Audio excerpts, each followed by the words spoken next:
Look, you've probably heard of him, you've probably even seen this dude once before in your life, and you've probably even played one of this dude's games before.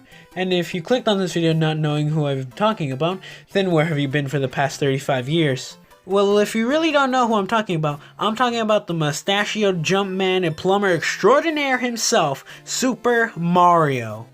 It's no doubt that Mario is big when it comes to recognition and fanbase, so for Mario's 35th anniversary, Nintendo released this little fella to celebrate.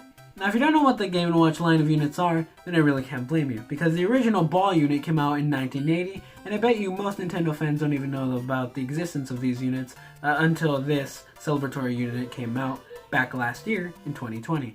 Now, the Super Mario Game & Watch is based off the original ball unit, but with the buttons pushed to the side, and with a brand spanking new D-pad to accommodate for the rest of the games built in this console. And speaking of games, let's talk about those.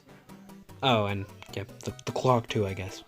Now, obviously, this thing has a clock attached to its name, and with that being said, this clock can actually be pretty damn useful at times. Like when I'm gaming, and I realize 3 whole hours have passed with me screaming, and it's now 4 AM, and I have to think how I need to fix my sleeping schedule for the 5th time this week.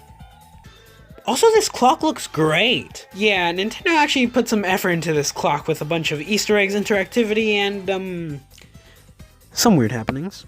Like, how am I supposed to explain this to my mom in my very shitty Spanish? Other than that, you can adjust time, make Koopas fall from the sky, or get a random image depending on what time of day it is. See? This is neat. Moving on now to the games, the more important thing tied to the name of the Game & Watch. Now you have your classics like Super Mario Bros. 1, Super Mario Ass Kickers, I love that one personally, and then we have the world-renowned classic, Ball. Moving irony aside for a quick second, everyone who's played a Mario game knows how Mario controls. D-pad move, A to jump, B to run. Very simple and intuitive. Now, Ball is a different, well, ball game when it comes to control. I don't know why I made it sound like a full 6-hour brawler game when it's simpler than Mario Brothers. So the controls are right and left. Very riveting, I know. You achieve this on the original ball unit with the 2 buttons on each side, but the other one has been moved to the right with its brethren for the newly added D-pad. The buttons here still fulfill their roles, but now you can also use the D-pad when juggling the balls. Or you know, if you're a quirky person, then you can use a mixture of both the D-pad and the buttons to help you juggle the balls. Now I'm not going to give my opinion on Super Mario Bros. 1 or 2 because A, you've probably heard countless reviewers go over how great Mario 1 is and how it revolutionized the video game industry. And you probably heard how balls hard Mario 2 is. And yeah, from that, and the nickname I gave earlier, Super Mario Ass Kickers, you could probably guess my opinion on Mario 2 anyway. Now outside of the games and watch, what else does this thing have to offer for us? For one, I could tell you this thing doesn't have a headphone jack, which is, you know, admittedly disappointing, but I guess it was done to cut costs on the thing. But we'll touch on the subject later on in the episode. And if we're going to continue the deduction of things, then what the hell is this charger, Nintendo? Like, the least you could have done is make it long enough so it can lay down properly. Like, goddamn, I can barely wrap this around my finger. The dude with the smallest penis in the world probably has a bigger dick than this charger. But hey, at least this instruction manual looks cool, right? Now riddle me this, how much would you be willing to pay for this thing? Maybe, you know, 35 to 45 bucks?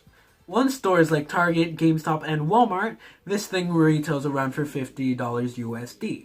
And this hefty price tag can also scare away the casual consumer wanting to own this thing someday. And the fact that this thing only has these 3 games and no real big modding scene coming anytime soon kinda sucks, not gonna lie. Another factor that doesn't help this thing's case is the limited time run that lasts up until March 31st of 2021. Now, I'm not against limited time release items or exclusive items for that matter, but holy hell will Nintendo scalpers have a fun time on the 31st. With this in mind, I kind of feel like this is much more catered to those hardcore fans that just have 50 bucks lying around ready to be wasted whenever they feel like it, than to the casual wanting to join in on the fun of Mario's 35th anniversary. Now, what are my final thoughts on this? As a Nintendo fanboy myself, I really like owning this thing as a novelty item, and I think it's pretty cool for Mario's 35th anniversary. Seeing it from a casual perspective, I can see how the $50 price tag can be a huge turnoff, and adding insult to the injury, so can the limited time run. But to be honest, what do I know? I mean, I own the damn thing!